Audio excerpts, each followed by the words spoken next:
अजमेर शरीफ का पूरा इतिहास बताएंगे और साथ में यह भी बताएंगे कि अजमेर शरीफ, जो कि एक हिंदू राजा पृथ्वीराज चौहान का गढ़ था, वहां एक फकीर का दरगाह कैसे बन गया।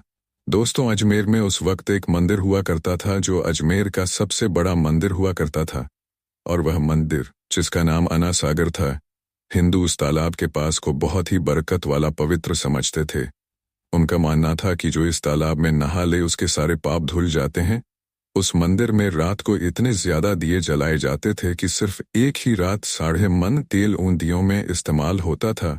आसपास के गांव देहात मंदिर के नाम थे और इन देहातों की आमदनी मंदिर पर खर्च हुआ करती थी। मंदिर में हजारों नौकर थे जिनका काम आने वाले लोगों की सेवा और देखरेख करना था, और वह बताया करते थे कि कौन सा भगवान बेटे देता है और कौन सा देवता सेहत और तंदुरुस्ती देता है और किस मूर्ति की पूजा करने से दौलत बढ़ती है। ख्वाजा गरीब नवाज रहमतुल्लाह वहां आए और अना सागर की कुछ दूरी पर चटाई बिछाकर अपने मुरीद के साथ बैठ गए। असर का वक्त था, लिहाजा आप ख्वाजा साहब ने हजरत कुतुबुद्दीन रहमतुल्लाह अल से अजान देने को कहा। कुफर शिर्क से भरे अजमेर में अल्लाह के एक होने और हजरत मोहम्मद सल्लल्लाहु ताला अलैहि वसल्लम के रसूल होने का ये पहला ऐलान था। वहां रहने वाले लोग इस्लाम के बारे में कुछ भी नहीं जानते थे। चुनांचे अजान की आवाज सुनकर वह हैरान हुए और अपने घरों से निकलकर सब ख्वाजा गरीब नवाज और उनके मुरीद को देखने लगे, और अना सागर के पास भीड़ लग गई। ख्वाजा गरीब नवाज और उनके मुरीद ने अना सागर के पानी से वजू किया और नमाज पढ़ना शुरू कर दिया। सब हिंदू हैरान रह गए। वह सोच रहे थे कि सब भगवान तो मंदिर के अंदर है, तो यह लोग खड़े होकर कौन से भगवान के आग झुक रहे हैं। शाम हुई तो राजा के ऊंट, जो दिन में चरने के लिए गए थे, अपने चरवाहों के साथ वापस आने लगे। इत्तेफाक की बात थी कि जहां हजरत ख्वाजा गरीब नवाज बैठे थे वह जगह राजा के ऊंटों के बैठने की जगह थी। चरवाहों ने बाबा साहब से कहा कि ओ बाबा साहब, यहाँ से उठिए क्योंकि यह जगह राजा के ऊंटों के बैठने की जगह है। ख्वाजा मोइनुद्दीन साहब ने फरमाया, इतना मैदान खाली पड़ा है, ऊंट तो कहीं भी बैठ जाएंगे, क्यों बेवजह हमें तंग करते हो। वह लोग नहीं माने और मुसल्ला उठाकर इधर उधर करने लगे और ख्वाजा साहब से बदतमीजी करने लगे, और उन लोगों ने आखिरकार बहुत बदतमीजी से कहा कि यह राजा के ऊंटों के बैठने की जगह है और इधर राजा के ऊंट ही बैठेंगे। तुम लोग कहीं और अपना मुसल्ला बिछा लो। आखिरकार आप ख्वाजा साहिब ने उठते हुए हजरत कुतुबुद्दीन से फरमाया, उठो। कुतुबुद्दीन, यह कह रहे हैं कि यह ऊंटों के बैठने की जगह है, तो चलो मैं कहता हूँ अब यहाँ सिर्फ ऊंट ही बैठेंगे। यह कहकर आप ख्वाजा साहब अपने साथियों समेत वहां से उठ गए, और अगली सुबह जब ऊंटों को चराने के लिए ले जाने का वक्त आया और चरवाहों ने ऊंटों को उठाना चाहा तो उन्हें पता चला कि ऊंट उठ ही नहीं पा रहे हैं। उन्होंने ऊंटों को मार मार कर जबरदस्ती उठाना चाहा, लेकिन वह बैठे ही रहे। चरवाहे परेशान हो गए कि जो ऊंट उनके एक इशारे पर उठ खड़े होते थे, आज क्यों नहीं उठ रहे हैं। आखिरकार उन्हें याद आया कि कल उस बाबा ने कहा था कि चलो अब यहाँ ऊंट ही बैठे रहेंगे। लोग जमा होने शुरू हो गए। कोई कह रहा था कि फकीर कोई बड़ा जादूगर है, किसी का मानना था कि वह कोई भगवान का नया अवतार है। बात राजा पृथ्वीराज चौहान तक जा पहुंची कि एक मुसाफिर फकीर ने राजा के ऊंटों पर जादू कर दिया है। राजा ने हजरत ख्वाजा मोइनुद्दीन चिश्ती को खबर भेजा कि तुम कैसे फकीर हो जो बेजुबान को बांध रखा है, यह बेचारे भूख और प्यास से मर जाएंगे, इसलिए मेहरबानी करके अपना जादू वापस ले लो। ख्वाजा साहब ने फरमाया, हम मुसलमान हैं और मुसलमान हैं और मुसलमान हैं, और मुसलमान बद्दुआ नहीं करते और ना जादू करते हैं। ऊंट जिसके हुक्म से बैठे थे उसी के हुक्म से खड़े हो जाएंगे। अब जो जाकर चरवाहों ने ऊंटों को उठाया तो पहली बार में खड़े हो गए। गैर मुस्लिमों की दिलचस्पी इन मुसाफिरों में बढ़ने लगी। अब 5 वक्त की अजान होती और नमाज अदा की जाती। आखिरकार राजा तक यह बात पहुंच गई और उसको शिकायत की गई कि राजा साहब जो फकीर आए हुए हैं सब के सब मुसलमान हैं, 5 वक्त अजान देते हैं, और हम हमारे पवित्र तालाब में हाथ मुंह धोकर डंडा करते हैं, हमारे धर्म के खिलाफ बातें भी करते हैं और कहते हैं कि यह मूर्तियां पूजने के लायक नहीं, यह तो सिर्फ एक पत्थर है, इसलिए इन्हें यहाँ से उठा लिया जाए। राजा पृथ्वीराज चौहान ने फकीरों को खबर भिजवाया कि तुम लोग गोश्त खाते हो, हमारे धर्म के खिलाफ बोलते हो, औरतों और हमारे पवित्र तालाब को अपने हाथ मुंह धोकर गंद करते हो, जो हम कतई बर्दाश्त नहीं कर सकते, इसलिए तुम्हारे लिए अच्छा होगा कि तुम यहाँ से चले जाओ। ख्वाजा साहब ने फरमाया, और भी तो दुनिया आती है, सिर्फ हमारे ही पानी लेने से आखिर क्या फर्क पड़ जाएगा। राजा कहने लगा, बस अब हमारे धर्म और हमारे मजहब के लोग हैं और तुम दूसरे धर्म के हो। आइंदा तुम लोगों ने तालाब को नापाक किया तो हम तुम लोगों पर सख्त कार्रवाई करेंगे। ख्वाजा साहब ने हजरत कुतुबुद्दीन रहमतुल्लाह अलैह से फरमाया, कुतुबुद्दीन, शायद यह लोग आइंदा हमारे पानी लेने पर कोई परेशानी खड़ी करेंगे। जाओ एक मश्क पानी ले आओ। हजरत ख्वाजा कुतुबुद्दीन बख्तियार काकी ने फरमाया, चलिए हम अपना प्याला भर लेते हैं। उन लोगों ने उनको प्याला भरने से मना कर दिया, लेकिन फिर बाद में जाकर वह लोग इस शर्त पर मान गए कि तुम्हारे जिस्म पानी से ना छुए तो हम ये प्याला तुमको भरने देंगे।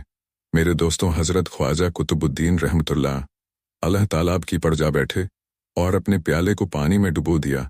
जब वह प्याला भर गया तो हजरत ख्वाजा कुतुबुद्दीन रहमतुल्लाह अलैह ने वह प्याला ऊपर खींच लिया। लेकिन फिर क्या था, जब वह प्याला पानी से बाहर आया, अना सागर का सारा पानी सूख गया और अना सागर की तह में सूखी रेत उड़ने लगी।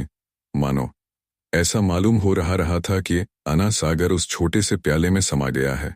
अना सागर को सूखना था कि पूरे अजमेर में कोहराम मच गया। मोहल्ले में चीख पुकार और आहों की आवाजें शुरू हो गई। वह लोग रो रहे थे और कह रहे थे कि जो पाप हम अना सागर में नहाकर धोते थे और पापों से छुटकारा पा लिए करते थे, अब हम क्या करेंगे? अब हम पापों का बोझ कहाँ लिए फिरेंगे?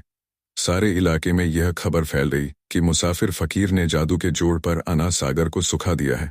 दोस्तों, जानते हैं आगे क्या होता है? आगे हुआ यह कि राजा पृथ्वीराज चौहान अना सागर के सूख जाने की वजह से बहुत परेशान हुआ। उसने वजीर को बुलाया, सबसे यही कहा कि फकीर या तो कोई जादूगर है या फिर वाकई कोई पहुंचा हुआ फकीर है। साथ ही उनकी परेशानी बढ़ गई कि अजमेर की रौनक तो थी ही थी, अना सागर के दम से इसकी वजह से लोग दूर दूर से अजमेर आते थे और अपना ईमान ताज़ा करके लौट जाया करते थे। अनाथ सागर के सूख जाने से हिंदू धर्म को सख्त धक्का लगेगा और यह बड़ी शर्मनाक बात थी। आखिरकार यह कहा गया कि फकीर से बात की जाए कि आखिर वह फकीर चाहता क्या है। अगर वह कोई ऐसी बात चाहता है जो हमें पसंद आए तो फिर हम उसकी बात मान लेते हैं और उससे माफ़ी मांग लेते हैं। चुनाचे सब मर्द, औरत और बच्चे जाकर फकीर की मन्नत करने लगे कि लोगों को इस परेशानी से छुटकारा दिलाकर मेहरबानी कीजिए। हम सबसे जो गलती हुई है उसे माफ़ कर दो। हम अपने पापों का बोझ लेकर कहाँ जाएंगे और कैसे सुकून पाएंगे, क्योंकि हम लोग उसी तालाब में अपने पापों का बोझ धो लिया करते थे। यह तरीका ज़्यादा आसान था। लिहाजा तमाम लोग बाबा साहब रहमतुल्लाह अलैह के पास आए और बोले, बाबा तुम भी वजू कर लिया करना, लेकिन भगवान के वास्ते हमारा अना सागर हमें लौटा दो। हजरत ख्वाजा गरीब नवाज रहमतुल्लाह अलैह ने हजरत कुतुबुद्दीन बख्तियार काकी से फरमाया कि चाहो उसी प्याले को वापस तालाब में डाल आओ। जैसे ही वह प्याला तालाब में डाला गया, अना सागर के नीचे सारा पानी उछल उछल कर अना सागर में आ गया। इस पानी ने कई दिलों को धो डाला। हिंदू कौम के इतिहास की किताबों में भी हिंदू इतिहास के लिखने वाले इस बात को मानते हैं कि उस शाम 32,000 गैर मुस्लिम कलमा पढ़कर मुसलमान हो गए। उन गैर मुस्लिमों के मुसलमान हो जाने से हिंदू पंडितों और आम हिंदुओं पर भी गुस्से का तूफान खड़ा हो गया और वह सोच में पड़ गए कि फकीर अगर कुछ दिन और रहा तो देवी देवताओं का नाम लेने वाला कोई नहीं रहेगा। लिहाजा लोगों ने राजा को मजबूर किया कि जल्द से जल्द कुछ किया चाहे। राजा ने मंदिर के बड़े पंडित रामदेव को बुलाया और उसे बाबा साहब से मुकाबला रखकर जल्द से जल्द उन्हें हराने और अजमेर से बाहर निकाल देने का हुक्म दे दिया। रामदेव अपने वक्त का माना हुआ पंडित था, जिसके इल्म की काबिलियत की दूर दूर तक धूम मची हुई थी। दरअसल पंडित शैतानी और जादुई ताकतों का मालिक था। उसने राजा पृथ्वी को यह यकीन दिलाया कि जल्द ही राजा कोई अच्छी खबर सुनेगा। रामदेव बाबा ख्वाजा साहब रहमतुल्लाह अल्लाह के पास आया और उल्टे सीधे सवालात करना शुरू कर दिया। हजरत ख्वाजा गरीब नवाज ने फरमाया, खामोशी जरूरी है। इसलिए हजरत ख्वाजा रहमतुल्लाह अलैह खामोश रहे। जब रामदेव ने हद से बढ़कर शोर मचाना शुरू कर दिया तो हजरत ख्वाजा गरीब नवाज ने उसकी तरफ आंख उठाई और मुस्कुरा कर फरमाया, रामदेव तू शोर मचा रहा है और मैं तेरे माथे पर ईमान का नूर चमकता हुआ देख रहा हूँ। बस इतना कहना था, न जाने क्या करिश्मा हुआ। देखते ही देखते बाबा रामदेव कदमों पर गिरा और रोते हुए बोला, बाबा साहब जिस धर्म के आप हो उस धर्म में मुझे भी शामिल कर लो। सब लोग जो मुकाबला देखने आए थे सब हैरान हुए और बाबा रामदेव बाबा को हराने आया था खुद ही मुसलमान हो गया। इतिहास की किताबें भरी पड़ी हैं कि हजरत ख्वाजा गरीब नवाज वह इकलौते बुजुर्ग हैं जिन्होंने 90 लाख गैर मुस्लिमों को मुसलमान किया। सदियां बीत गई, लेकिन आज भी ख्वाजा गरीब नवाज का डंका वैसे ही बज रहा है। सुभान अल्लाह। दोस्तों, वीडियो अच्छी लगी तो लाइक और सब्सक्राइब कर दीजिए और अपना बहुत ख्याल रखिएगा। अल्लाह हाफिज।